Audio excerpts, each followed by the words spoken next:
Hi, film addicts. Welcome to part two. And also, we probably have Girls Guide to Investing listening to us today, and possibly, ghostly stories and strange things podcast. So, I want to welcome back Joe St.Pierre, who is a graphic writer, artist, and commercial artist who is known for Spider-Man. Let's welcome him back.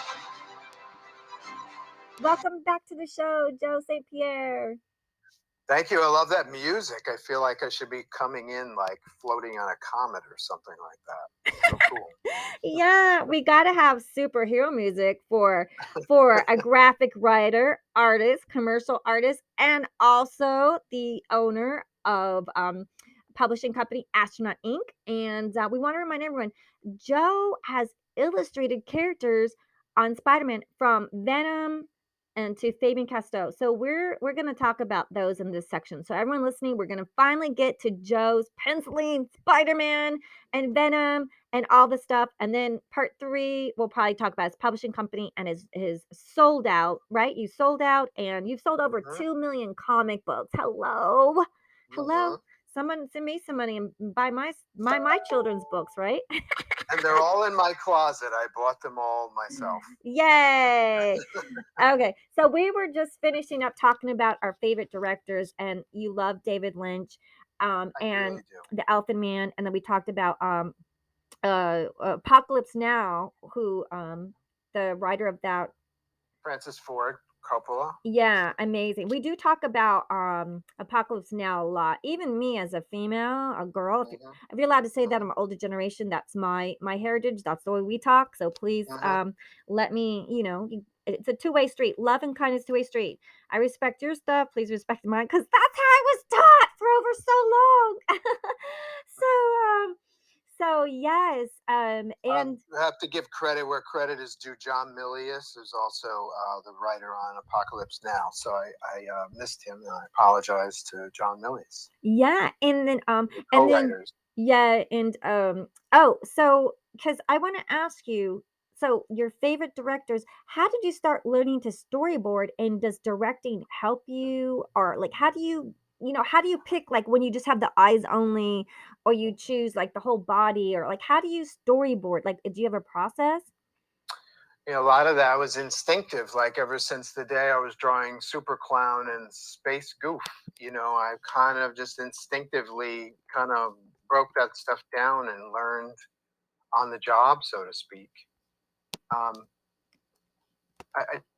don't know. I'm not sure how to answer that question. It depends on the conditions of the story and what the story, the type of story it is. For instance, an intense scene might dictate, or it might be best served by close-ups from one character to the other, because the emotions might be very high. Or another story, the same circumstance might be better served by the environment, so a wider shot. It's really kind of it's a storyboard artist's duty to kind of serve the story. I guess that's the best way to look at it. And because I had a comic book background, it was kind of an easy transition for me to do storyboard work for commercials and animation, stuff like that. Oh, amazing! You just have to learn. You have to learn the camera language. There's certain technical terms, to use in storyboarding for animation and commercial art and stuff like that. But once you learn that, it's for me, I thought it was an easy transition. Oh gosh.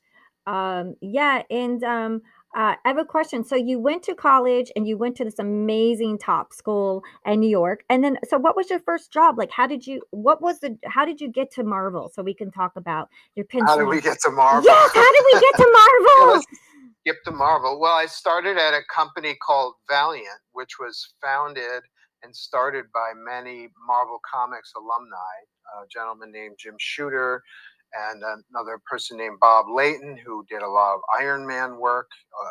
A lot of the material that Bob contributed to Iron Man was adapted into the movies that we've seen in the last few years now. And a gentleman named Barry Windsor Smith, who is probably one of the greatest comic artists in the last 40, 50 years. So they were like They were like the editors and the editor-in-chief of Valiant. So I cut my teeth there, learned the craft, and really hunkered down and learned the process at Valiant. And from Valiant, I built up a portfolio that was strong enough to get me into Marvel Comics. And so it was all one thing you got to know about me, Marilyn, is I wanted to draw Spider-Man ever since I was drawing Super Clown, since I was a child. And so I remember being 10 years old and sending my Spider-Man drawings to Marvel. And I had full expectation that they would call me and say, hey, we want you to draw Spider-Man. But I got my first rejection letter from Marvel Comics when I was 10. Oh my gosh! Wait, you sent your drawing of Spider-Man to Marvel? Yes. How do you even know where to send your drawing to Marvel? Like you Well, knew at 10? I was a good reader, and I noticed, in a certain on a certain page they have all the the address for the publisher and where to send your letters and things like that. I was a good reader, so I learned all that stuff and just copied the address on an envelope and put my drawings in and sent it along. And then I get this rejection letter, and I'm like 10 years old. I'm like, what is this crap? I got things to do here. What is this rejection stuff? Oh So my gosh. I couldn't understand why I was getting this letter. I thought it was a mistake. So ever since then, it's been my goal. I grew up on Spider-Man comics, Spider-Man cartoons, and Spider-Man toys. So it was my mission in life for a long time to draw Spider-Man for Marvel Comics. So after a certain amount of time at Valiant, I felt my stuff was good enough. I felt it was time. And so a friend of mine took me to Marvel Comics, to kind of introduce me around to the editors. And I got long story short, I got a job offer that day. Oh my god! Wait, So, your friend okay. brought you into Marvel. So what's it like? Can you tell? Yes. Because we're not in Marvel. Our audience is around the world. We're in different Yeah. countries. Tell us what it's like to go into Marvel.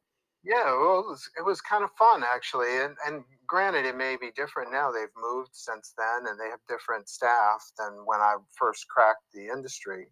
But it was a great the best word to describe it was kinetic. Like there was imagine like a floor in a building in New York City, and around the periphery there were the offices, and that was like editorial, like people who were publishing Avengers or Spider-Man.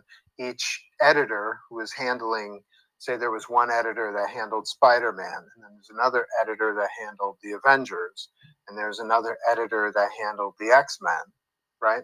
So they all had their offices along the periphery of the floor, and in the center was basically the production, a lot of the lettering, the preparation of the artwork for printing and stuff like that. That was kind of all happening in the center of the room. So people were kind of flowing in and out. It was like an anthill, people were flowing in and out of people's offices into the center area, coming back. It was very kinetic. It was kind of fun. There's a lot of energy there. Did you get to meet Stan Lee? I've met Stan once, very briefly, but it wasn't at Marvel. It was at a convention. A friend of mine introduced me to him. He was Stan Lee. He's got like a persona that he kind of approaches people with. It's like, how you doing, kid? That kind of attitude. So I did meet Stan. It was fun, and I also met Stan. I'm not sure if you know this, but Spider-Man was created by Stan Lee and Steve Ditko, two gentlemen. Steve was the artist primarily and the storyteller, and Stan was the writer. And I also met Steve Ditko on a couple occasions too. And that was quite great. These are the guys that created my my comics idol, so to speak. So that was a lot of fun. And I kind of embarrassed myself in front of Steve because I'm not very good with talking with people that I admire, my idols. So I don't know what to say. So very often I'll screw up. I'm a social screw up in that way. So when I first met Steve, my boss introduced me. He goes, "Joe, this is Steve Ditko." and I shook his hand, and I was like, "Wow, your history," and I meant it in a complimentary way, but then there's also like your history, like you're done. You know what I mean? So I totally, after I walked away from that, I wanted to jump out the window. I felt very embarrassed by that. But Oh, no, I think he would get it. Oh, did he look yeah, at I you hope. like, "Oh, do you think I'm old?" Like, no, I don't. No, I don't think he did. He's a very low key guy, so he didn't have a dramatic reaction or anything like that. I think he took it well, and I hope he understood my intention at least. I think But so. I think so because you worked there a lot. So can you tell us like so what did you send him? What artwork was it a Superman or was it other characters or you mean when I was 10 or when when I accept it first cracked? when you Oh, first cracked the egg? yeah, okay. Well, I was the creator of a series at Valiant. I was the co-creator, rather, of a series called Secret Weapons that I wrote and drew. And Secret Weapons sold, the first issue of Secret Weapons sold 600,000 copies. There was a speculator boom in the industry, and I kind of benefited from that. Sold a lot of comics back in the day. So I had samples of the stories that I had written and drawn. And so a good editor will see, oh, he can handle action, he can handle quiet scenes. So he doesn't, a good editor doesn't exactly need to see Spider-Man drawings to know that they can draw Spider-Man. A good editor will say, this looks good for this kind of character. And so when I showed my samples, they were from the series that I had co-created. And the editor was like, "Hey, how about a job?" Gave me a plot. And did you So start right away on Spider-Man or did you get to start with yeah, that was well. There are multiple versions of Spider-Man, and this one, especially nowadays, it's very relevant because they have something called the Spider-Verse. Have you ever heard of that term? I think so, There, yeah. there's a movie. Yeah, there's an animated movie that just came out a couple of years ago. It's called Into the Spider-Verse, and it's basically this story about alternate realities coming together and all these different spider people from different universes coming together. And so one of those characters is a future version of Spider-Man. And he's called Spider-Man 2099. So that was my first gig. It wasn't Peter Parker Spider-Man with the red and blue costume with the webs. It was the future version, Spider-Man 2099. But I was drawing Spidey 2099 the same way I would draw regular Spider-Man. So again, that kind of helped me get work at the proper Spider-Man office. They see he can draw the future version of Spider-Man very well, so he can draw a regular Spider-Man very well too. That's the assumption. Now, So that's how it worked out. do you remember the day when they said you're drawing Spider-Man? Oh yeah, yeah, Can sure. you walk us a little bit through? Was it a phone call? What was it? Did they give you popcorn? Did they give you candy? Was it over a dinner in Beverly Hills with steak? What was it? Well, like I said, it was in the Marvel office. My friend Kenny had taken me in. Um, he had Do you shown know? me to the he had he had shown me to the editor, introduced me to the editor of the Hulk comics, and the Hulk editor said, "Oh, your work is very good. Here's a test. I'm going to give you a test, a story to test you out on the Hulk." And I was like, "Okay, thank you very much." And so Kenny took me to the next editor's office, and he was doing the Spider-Man 2099 series. And I said, I just got a test from the Hulk office. And he was like, "You don't need a test. Here's a job." And he literally he handed me the script essentially. So I Oh was like, my "Okay, cool." gosh! So that's how it happened. It was like that quick. And I find it's that way throughout my career. I'm not sure if you have this experience. Like if people want you or they're interested in your work, you get the call like that day, It's like right? If you dating. have to wait a week or two, yeah, maybe it's like that kind of initial energy, right? Um, It's weird that way. yeah, like so one is like so Hulk missed out on you drawing them, right? Or did you draw That's ever right. did The you ever Hulk missed out. the Hulk's going, shoot, shoot, next time, faster, faster. And you're like, this is The my Hulk. little boy's dream. And did you ever tell them that like they rejected you at 10 years old? That's a good question. It's You been a probably kept it while now, secret. so I'm not sure. And that was something that I kind of discovered in my many moves. I think I moved at one point, and it kind of came up out of a box that I hadn't been in many years. So I'm not sure I actually told Okay, those I don't guys think they needed to know about that, but you were like, what you, that. yeah. And can I just share like, okay, I did attempt a drawing, but it's probably like very cartoon and very like 2-year-old Hmm. drawing because I got Hmm. these characters called the Stinks, and so I paired them up with different people. I hope it's okay. They paired them up with Spider-Man, so I put them in Spider-Man costumes. They're like three skunks. Mia, Hmm. Mozart, and Mia, Mozart. I can't believe I forgot the other one, and Mugsley.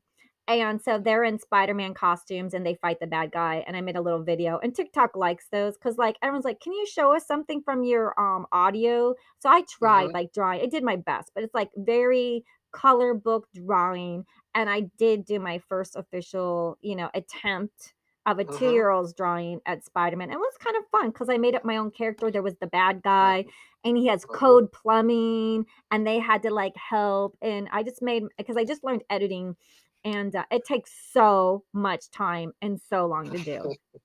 Yeah. I can't argue with that. Yeah. So, are you going to show me a drawing? Where's the drawing? I can send you a TikTok video. I'm like Sneakies on Oh, you're TikTok. going to. A Oh, I Sneakies. thought you were.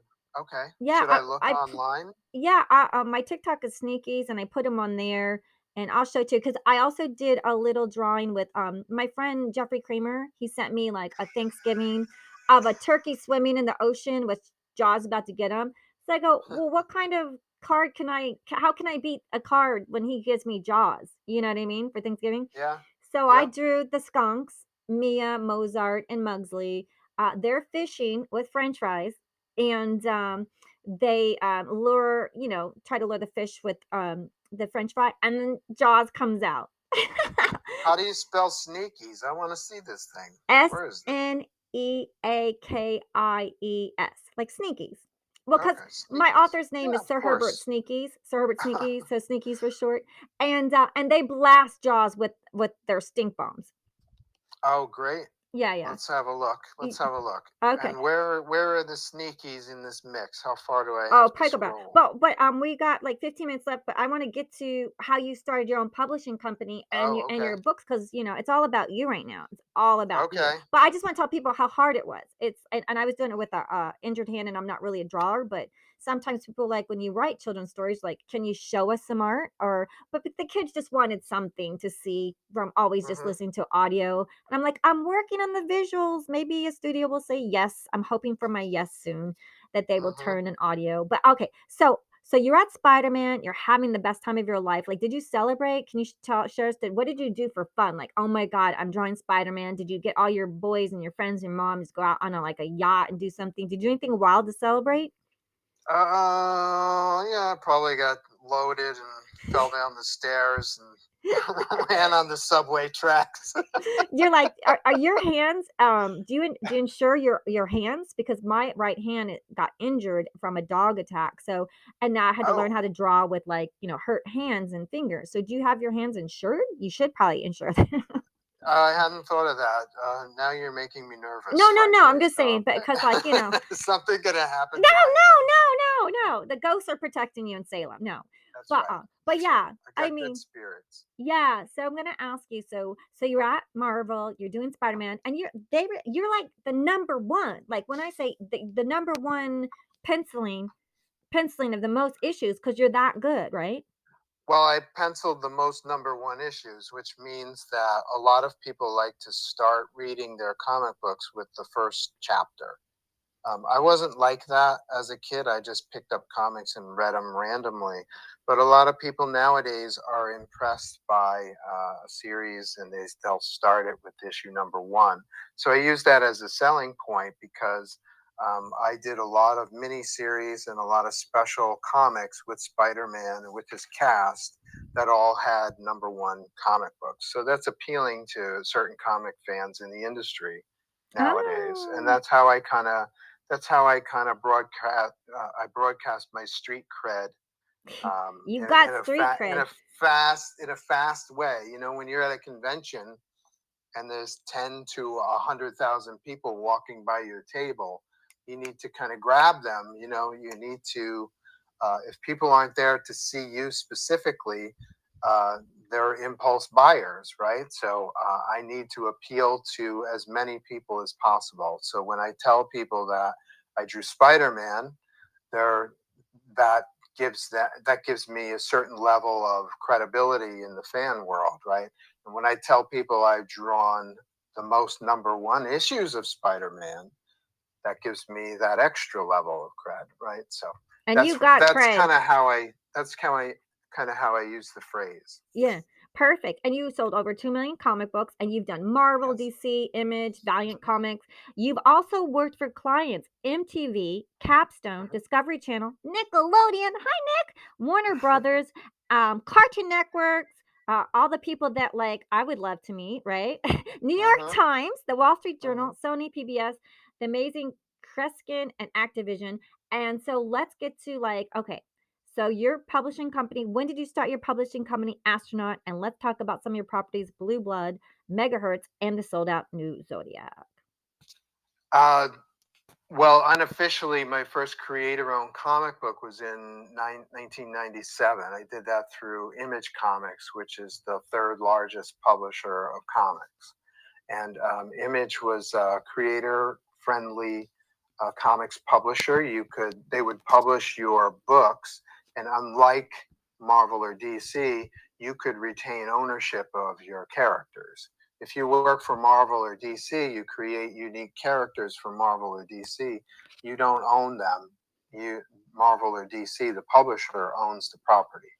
So you're essentially a work for hire in Marvel or DC's eyes. That's not the case with Image. With Image Comics, they're a facilitator for creators to get their stories out, and so you get to keep the ownership of your property. So my first creator-owned property was through Image, and that was called Megahertz. That was kind of like a Frankenstein in the future, killer cyborg story kind of thing.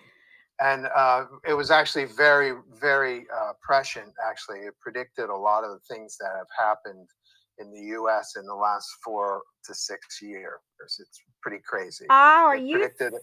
you saying Megahertz is like The Simpsons? It's very much like The Simpsons. Yeah, Ooh, go yeah. check it out, It's everyone. my pitch at the time was it's Frankenstein meets The Simpsons. There was a lot of social commentary, but it was, it was conveyed through this monster assassin story. So yeah, in that regard, it was like The Simpsons. You're right. I hadn't thought of that because they say that The Simpsons kind of predicts a lot of things, right? Yeah, it's like what? That was on The Simpsons, right? How do they do that? They've been around Yeah, 30 some years. And yeah. also everyone can listen to David Silverman podcast on Filmatics where he plays the tuba. It's awesome to hear. No, So that was great. I listened to that one. yeah, we That have was fun on fun. the show. We have fun. And Yes. then so you have megahertz and then like tell us about the next one. What other and one? then in and then in '05, I basically said, okay, I'm just going to publish my own stuff, and I created a one-shot graphic novel called Bold Blood, which is kind of like Game of Thrones meets Saving Private Ryan. It's like all these medieval warriors, and none of them have royal bloodlines, and none of them have magic swords, and they go out on an excursion to save the town, and they don't all come back. So I was killing major characters before Game of Thrones, the whole thing. So you I'm got a very Game of proud of that Thrones ones? series. Like yeah. Like Game of Yeah. Thrones. Like so that is the blood what is the name? Blood It's called Bold Blood. Bold Blood. So it's like Yes, kind of like if you're a fan of Game of Thrones, check out Bold Blood. please do. It's a blast. And And where do they look? Where did they go online? They go to you can go to astronautinc.com or joe.stpierre.com. It's the same website. And just kind of email me. There's contact links on the website. You can just email me and ask for a copy, and I'll work that out for you. The site is we're still building the store for the website, so it's not quite finished yet. But you could find Bold Blood probably anywhere on eBay or Amazon. But if you want to get it directly through me, just go to the website, joe.stpierre.com. Oh, I'll take and care of you. can you take care of our listeners by signing it or something? Oh yeah, sure, absolutely. That's one of the benefits, right, of working with the creator, is Oh, you can. yeah. I Yeah. even do remarks where you do little drawings on the comic book. That's very popular nowadays too. So can't Oh. get that in Amazon. No, so our listeners, you hear that. If you're a fan of comic books, you heard it live. Just say you heard Joe St. Pierre on Filmatics, and he's going to do a little special. What do you call it? A recreator art Yeah, it's called a remark. remark sketch. Yep. Okay, Yeah. and then talk about the last one, the one that sold out. Yeah, New Zodiacs was my most recent property. I published that originally in 2015, and the first issue sold out through the distributors in the comic shops and stuff. So I'm relaunching that. I took a hiatus to do the Fabian Cousteau Expedition series, and now I'm relaunching that. And you can go on Kickstarter. Maybe you can give them a link in your social media or something, Marilyn. You can Absolutely. go on the Kickstarter right now and order the relaunch phase 2 of New Zodiacs. Oh yeah, you know what I'm gonna do? I'm gonna also put you on Girls Guide to Investing. So if anyone Okay. listens to and finance podcast and Girls Guide to Investing, we have like wealth managers of billionaires. We've got a 19-year-old who's best-selling book on finance. So Hmm.